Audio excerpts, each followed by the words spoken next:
boa noite. Eu sou William Galvão e começa agora o Jornal da Justiça desta sexta-feira, 4 de agosto. Supremo Tribunal Federal conclui audiências de instrução de 228 ações penais dos presos pelos ataques de 8 de janeiro. Em 30 dias, os primeiros casos serão liberados para julgamento. Esse é um dos destaques de hoje e você acompanha também nesta edição.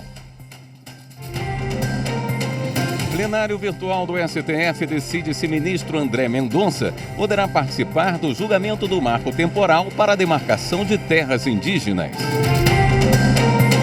Justiça Eleitoral promove ação de inclusão de comunidades indígenas no Tocantins. E ainda, presidente do Conselho Nacional de Justiça, ministra Rosa Weber, participa da abertura da primeira cúpula judicial da Amazônia.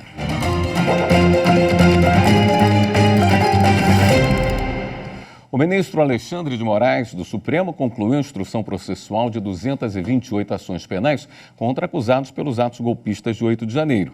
Em 30 dias, os primeiros casos serão liberados para julgamento.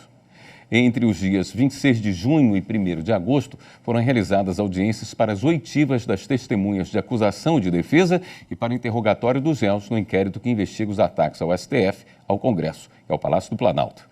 As audiências foram conduzidas por juízes auxiliares do gabinete do ministro Alexandre de Moraes por meio de videoconferência. Nesse primeiro bloco, o foco está nas ações penais contra as pessoas que seguem presas e são acusadas dos crimes mais graves, como associação criminosa armada, tentativa de golpe de Estado e deterioração de patrimônio público. Os ministros do Supremo estão analisando em sessão virtual os critérios de desempate para a promoção de procuradores e defensores estaduais. Repórter Marta Ferreira tem os detalhes. Foram propostas diversas ações sobre esse tema. As ações foram ajuizadas pelo Procurador-Geral da República, Augusto Aras, no ano passado. Em julgamento agora, 2 delas. A primeira questiona artigo de uma lei complementar de 2014 do Acre, que institui tempo de serviço público como critério de apuração da antiguidade para fins de promoção na carreira do Ministério Público do Estado.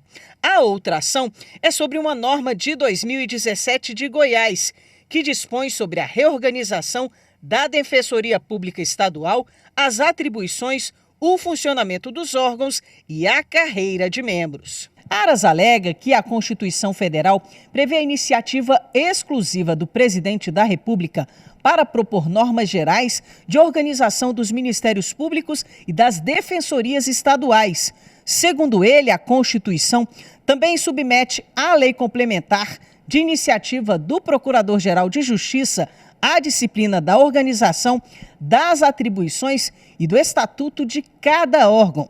Em relação aos MPs, o Procurador-Geral da República argumenta que a Lei Orgânica Nacional do Ministério Público admite como critério de apuração da antiguidade para efeito de promoção e remoção apenas a atuação na entrância ou categoria. Por isso, a adoção de outros critérios criaria preferência e privilégio infundado, violando os princípios da igualdade e da isonomia federativa. No caso das defensorias, o Procurador-Geral da República sustenta que a União já exerceu a competência constitucional com a edição de uma lei complementar que organiza a Defensoria Pública da União, do Distrito Federal e dos territórios e prescreve normas gerais para a organização das defensorias públicas estaduais. O plenário virtual julga as 2 ações que estão sob a relatoria do ministro Gilmar Mendes. Em ambos os casos, Mendes votou para que seja aplicado o entendimento da Corte de que compete à União fixar normas gerais sobre o regime dos membros do Ministério Público e dos defensores públicos estaduais, incluindo regras que tratem de antiguidade e de remoção. O ministro votou para reconhecer também violação ao princípio da isonomia, uma vez que as normas estaduais, ao considerarem um aspecto estranho à carreira para fins de aferição da antiguidade, estabeleceram discriminação injustificada. Por razões de segurança jurídica, propõe que as declarações de inconstitucionalidade produzam efeitos apenas para o futuro, mantendo a validade das remoções e das promoções realizadas até a publicação da ata de julgamento das ações. O prazo para terminar esse julgamento é dia 14 de agosto. Também em plenário virtual vai ser decidido se o ministro André Mendonça poderá participar do julgamento sobre o marco temporal para a demarcação de terras indígenas. A suspeição foi levantada pelo próprio ministro, que atuou no caso quando foi advogado-geral da União. Carolina Chaves tem os detalhes. O placar já está por 2-1 contra o marco temporal, prevalecendo o voto do relator, ministro Edson Fachin. Ele considera que a posse da terra indígena é definida por tradicionalidade, independentemente de data. No dia 7 de junho deste ano, o julgamento foi suspenso após um pedido de vista do ministro André Mendonça para ter mais tempo para analisar o processo e levantou uma eventual suspeição dele para julgar o caso.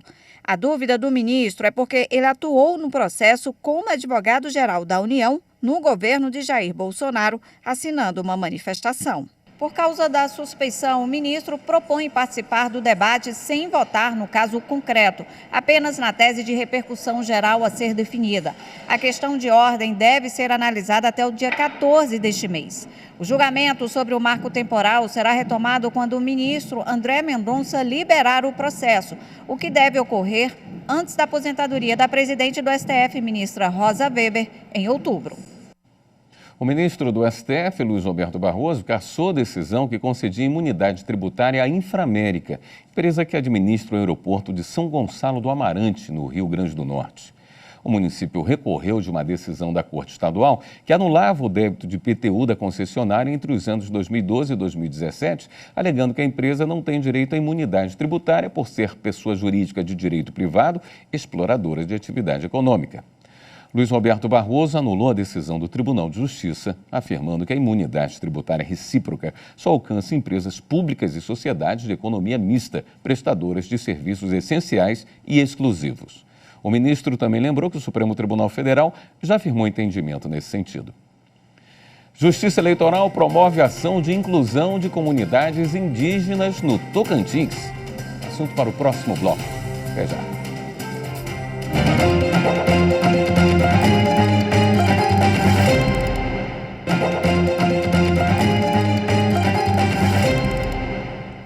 O Conselho Nacional de Justiça está promovendo a primeira Cúpula Judicial Ambiental da Amazônia, Juízes e Florestas. No encontro em Belém do Pará, magistrados, integrantes do Ministério Público, autoridades, especialistas e estudantes avaliam medidas adotadas pelo Judiciário, índice de desmatamento, ações voltadas à proteção ambiental, entre outros temas. A reportagem é de Renato Rosa. Ao abrir o encontro, a presidente do Supremo Tribunal Federal e do Conselho Nacional de Justiça, ministra Rosa Weber, alertou sobre o avanço do desmatamento na Amazônia e outros crimes que seguem o embalo dessa destruição do meio ambiente. Entre eles, a grilagem de terras, o garimpo ilegal, o tráfico de drogas e também de pessoas. A ministra Rosa Weber destacou que o judiciário brasileiro está cada vez mais qualificado na tomada de decisões relacionadas ao meio ambiente.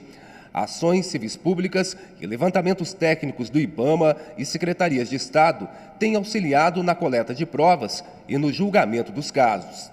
Rosa Weber pontuou que o Conselho Nacional de Justiça ocupa um papel importante com o Observatório do Meio Ambiente, alinhado ao Plano de Metas Nacionais pelos tribunais brasileiros. Para monitoramento de casos e indicadores, o treinamento, isso é muito importante, o treinamento de magistrados e servidores e a celebração de parcerias e cooperações técnicas para a adoção de boas práticas.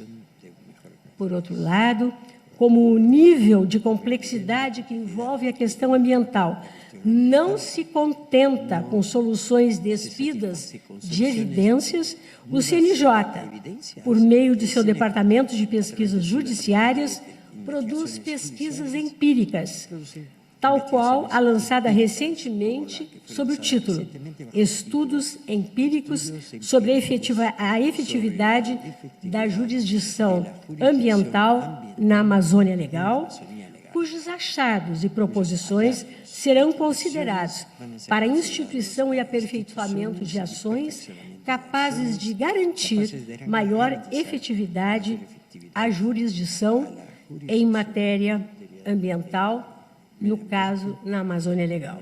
Entre as questões de maior urgência debatidas na primeira cúpula, a jurisprudência sobre florestas e desmatamento e propostas para aperfeiçoar a prestação da justiça. Governos, organizações não governamentais e sociedade civil devem trabalhar em conjunto para implementar políticas eficazes de preservação, apoiando as comunidades locais na gestão sustentável dos recursos naturais. Esta iniciativa, liderada pelo CNJ, terá absoluta sinergia com o que nós desejamos de um poder judiciário protagonizando as ações de combate, de controle, de comando, de fiscalização para toda e qualquer ilegalidade ambiental, seja no Pará, seja na Amazônia ou em demais unidades de nossa federação. As autoridades vão traçar um panorama da atuação judicial nos países da Pan-Amazônica: Brasil, Bolívia, Colômbia, Equador, Guiana, Peru, Suriname e Venezuela.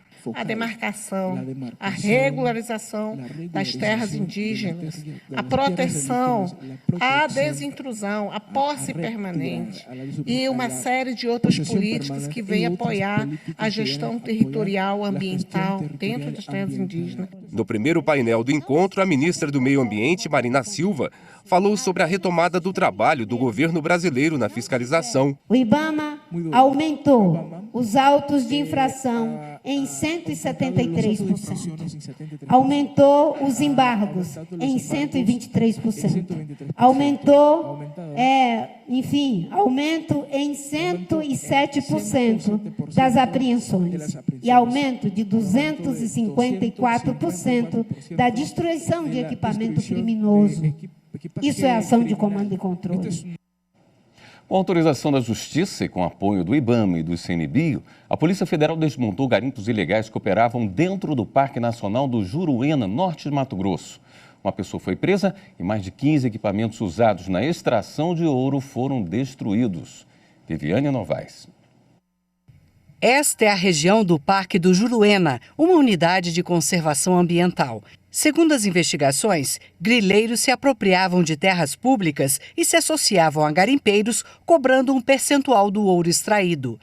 As imagens mostram a destruição da vegetação nativa para a exploração ilegal do minério. A perícia constatou que o impacto ambiental com a atividade ilegal gerou um dano avaliado em mais de 300 milhões de reais. A operação recebeu o nome de Bissoroque, que significa terra rasgada em tupi, uma referência à ação dos garimpos ilegais que provocam erosão nas margens dos rios e, por consequência, o assoreamento, que diminui o volume de água. Dragas escavadeiras e acampamentos construídos pelos garimpeiros foram destruídos. O prejuízo para os criminosos é estimado em 4 milhões de reais. A Polícia Federal prendeu o presidente da Cooperativa de Mineração de Nova Bandeirantes. Ele era responsável por uma grande área de garimpo na região que operava ilegalmente sem autorização de lavra da Agência Nacional de Mineração.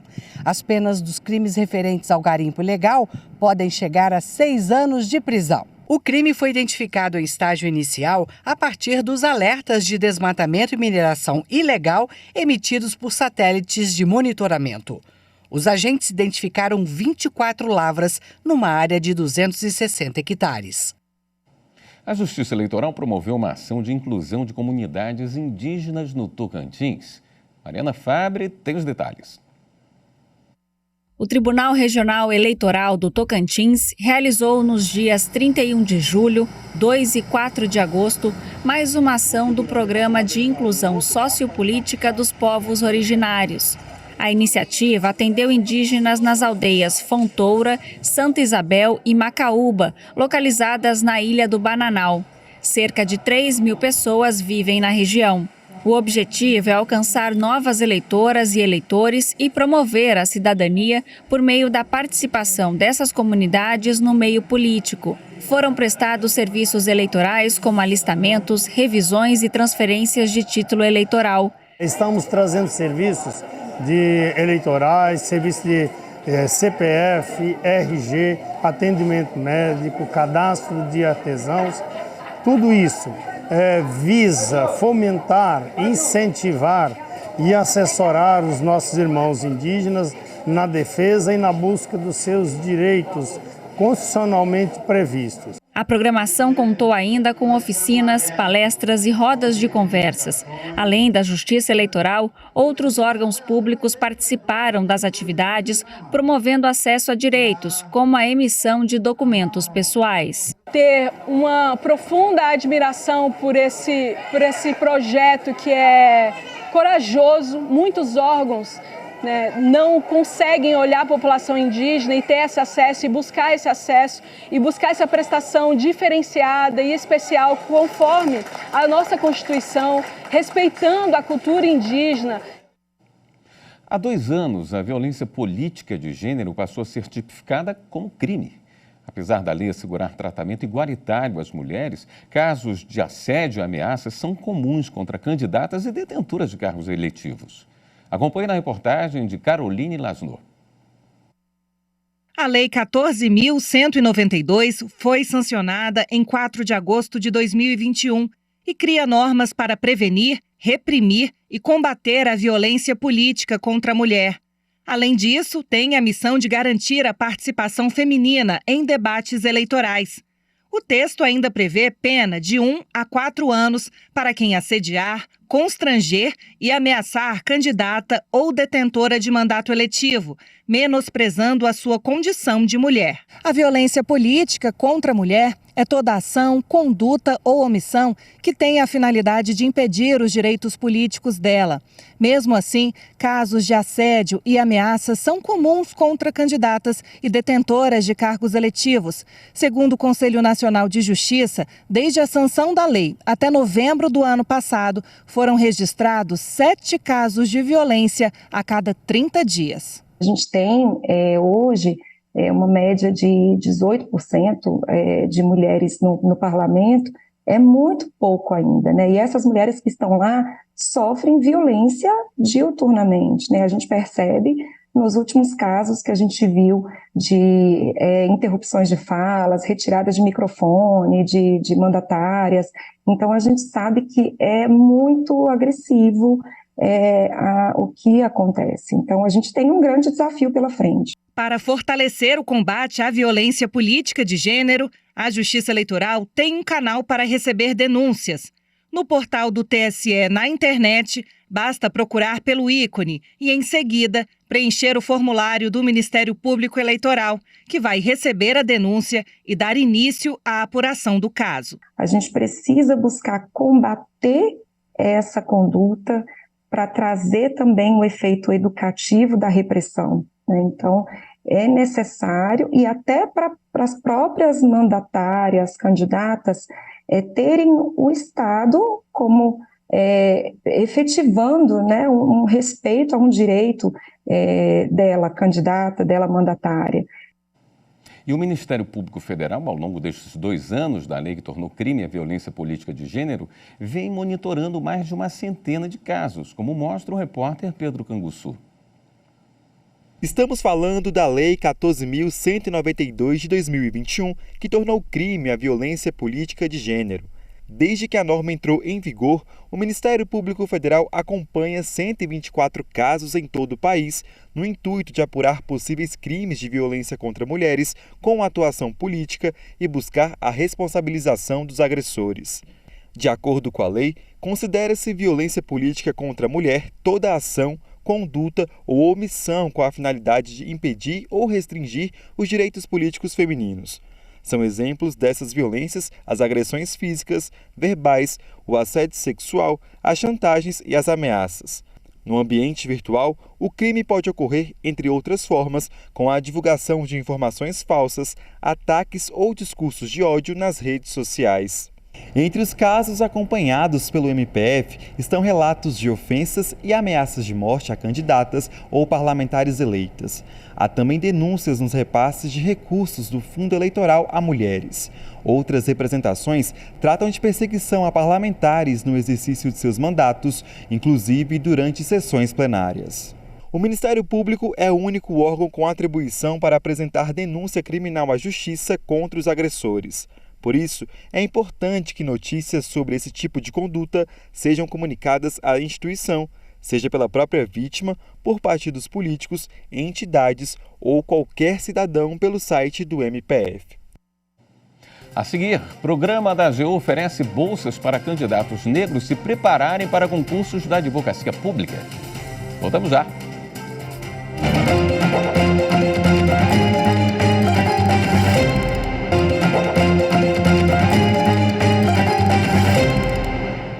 Um programa da AGU vai conceder bolsas para candidatos negros se prepararem para concursos na Advocacia Pública.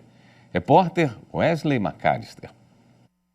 O advogado-geral da União, Jorge Messias, anunciou que a Advocacia Geral da União contará com a parceria do Ministério da Igualdade Racial para que, ainda este ano, seja lançado um programa de bolsas para que os candidatos negros e negras possam se capacitar para concursos públicos das carreiras da Advocacia Pública. Durante um evento realizado na sede da AGU em Brasília, foram recebidos 50 jovens negros que concluíram seus estudos em Direito e contaram com o apoio do projeto social Educafro. Organização que tem como objetivo promover a inclusão da população negra, proporcionando acesso ao ensino superior.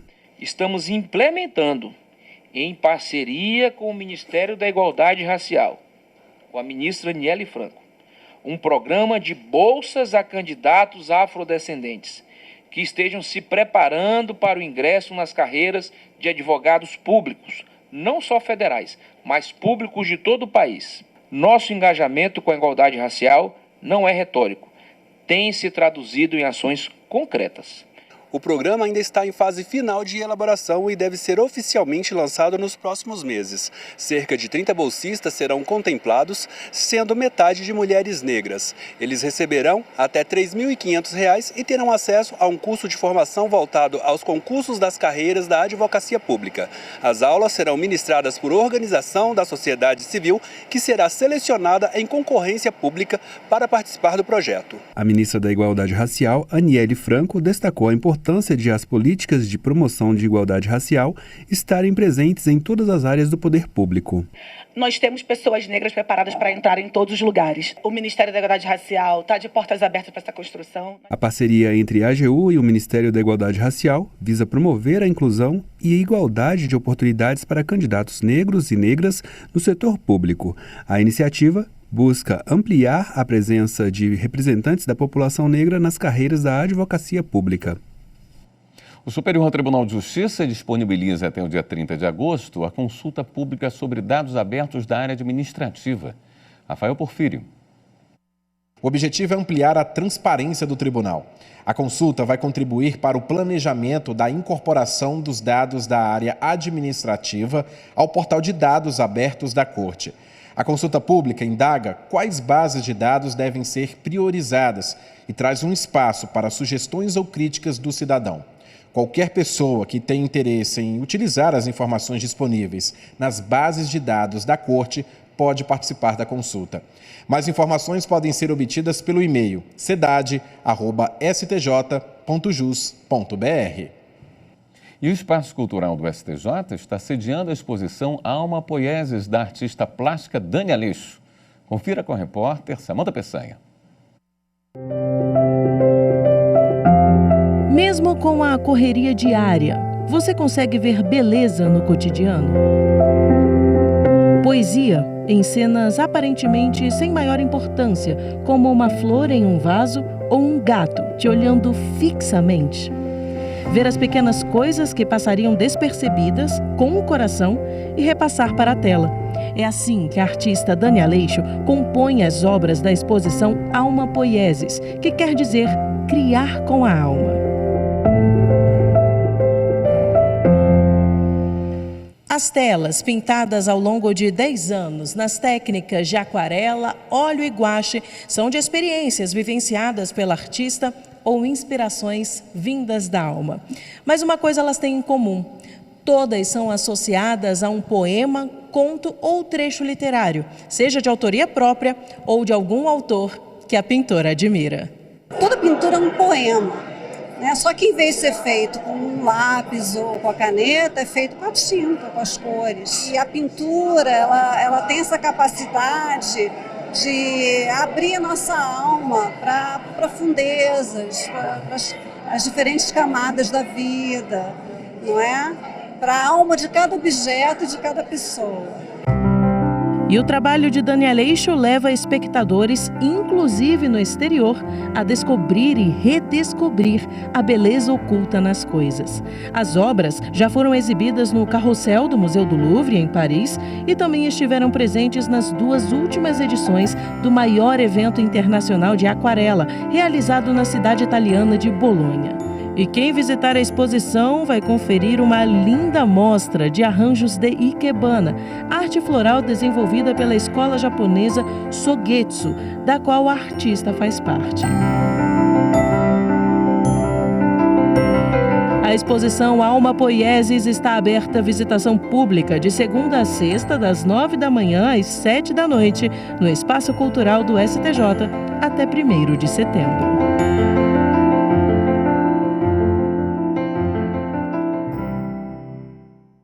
O Jornal da Justiça fica por aqui.